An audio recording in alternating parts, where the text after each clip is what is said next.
Okay, my name is Oni Burton, and I have a son who has autism, and also I am his advocate. My son is 43, and he has been working at MVLE for the past 21 years.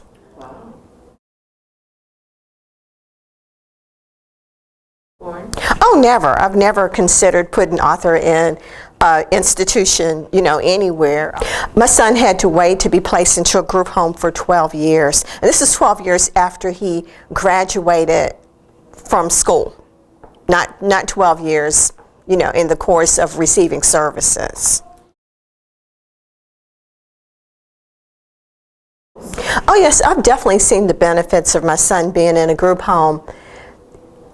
Every day, his speech is better, and he's doing more things independently. He's doing more things in the community, and he's bowling and going to events, and he's just becoming his own person. Okay, my name is Robert Perez. I work for MVLE. And I have two daughters with Down syndrome. One is 12 years old and one is 18. She just turned 18, so she's now an adult. And what I'd like to say is that obviously if you have two children with disabilities and with a lot of special needs, you do rely heavily on support. I really wouldn't want them to live in an institution. I think that's something of the past. I don't think that's the ideal situation for people with disabilities.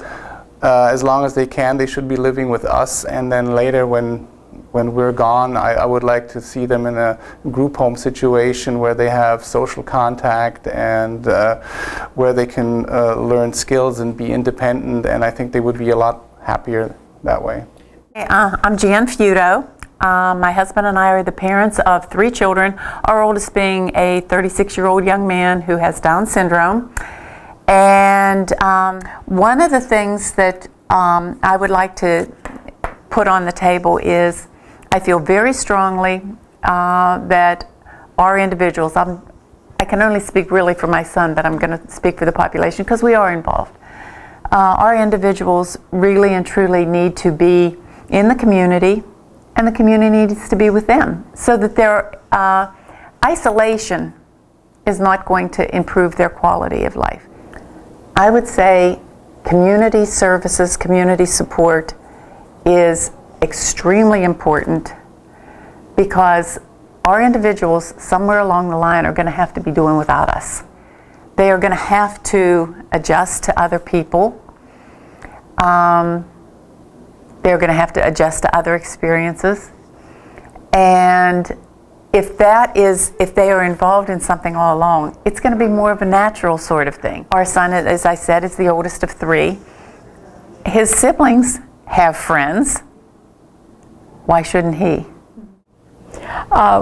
We are the parents of Rogan Gillies, who is 32, and he works at MVLE here in Chantilly, and lives with a caregiver in close to both us and his work. And, we also, the recreation programs that he's been going to, it's a social network that he sees other young adults that he went to maybe elementary school with or high school with, and that they're available, and they fill up, and you can be put on a wait list because, funding and numbers. So.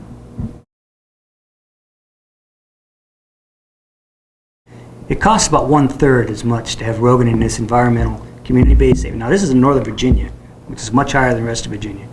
It still costs about 1/3 based on I think it's 200,000 plus for an institution for training center care. It costs probably Medicaid somewhere between $60 and $70 a year for Rogan right now, so about 1/3 the cost. So all the other benefits aside, if you're just stepping back and being very hardcore bean counter, it's much, much less expensive. And he also has a network of friends, network of caregivers. There's people up here who've known Rogan his entire life. So it's not just been the community services, the social environment. Our son is happier Quality than we of ever life. dreamed. The quality of life is incredible, and he's happier than we ever dreamed. I know it sounds melodramatic, but I think I could die tomorrow and be happy knowing that and go a lot more peacefully knowing that he's in an environment that, quite honestly, is probably where he should have been 15 years ago if we could have got him there. Yeah. Or we could let him go. We could let him go.